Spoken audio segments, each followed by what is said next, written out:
Ontwikkeling het onderneem om die verwaarloosde Eden Park Sentrum vir vroeë kinderontwikkeling se opening in Alberton te prioritiseer. Dit is nadruk van die Vryheidsfront Plus. En ons kry nou meer besonderhede by Marlies Herbst, VF Plus raadslid by die Ekurhuleni Metroraad. Marlies, goeiemôre, welkom by die program. Goeiemôre Susan, baie dankie en môre aan al die luisteraars. Marlies, wat is die doel van die sentrum? Die Eden Park kinderontwikkelingsentrum is gebou om vroeë kinderontwikkelingsdienste te lewer aan kinders tussen die ouderdomme van 0 tot 5 jaar in die Eden Park gemeenskap. Die sentrum het die kapasiteit om 120 kinders te akkommodeer en is beskik ook oor 'n volledige toegeruste kombuis, wassery, 5 klaskamers binne en buite speelareas. En hoeveel het dit gekos om hierdie sentrum te bou? Weet jy, dit het omtrent, kan jy my hoor? Ja, ek hoor jou.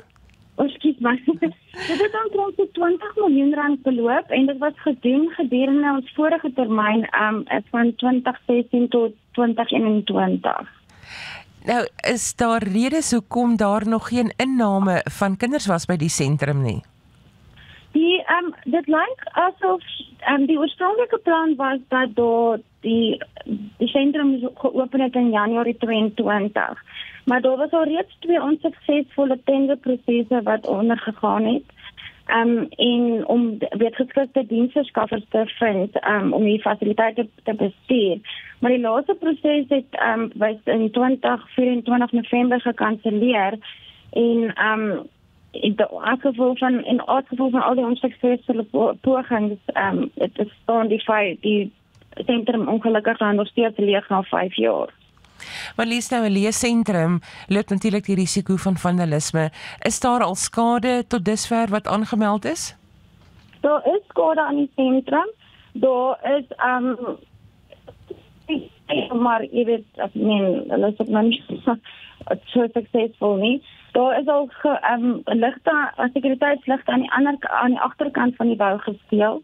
En dan is daar ook 'n drukpomp gesteel van 'n 20.000 liter watertank wat as 'n noodwaterbron moet dien.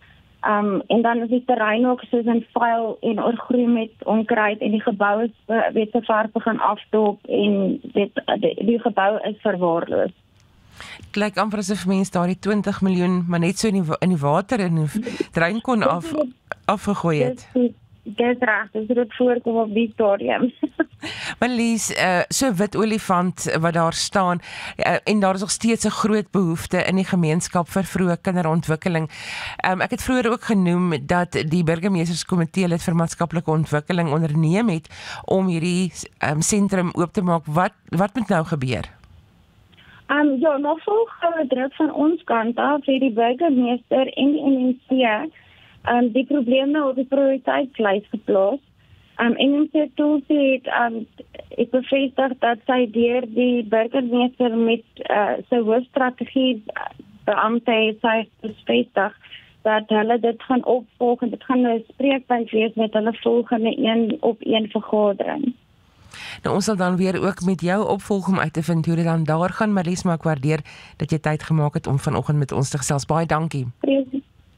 Vreeslik baie dankie vir julle tyd ook. Marlies Herbst, VF Plus raadslid by die Ekurhuleni Metroraad wat met ons gesels het oor die Eden Park Sentrum vir vroeë kinderontwikkeling wat sedert 2021 leeg staan.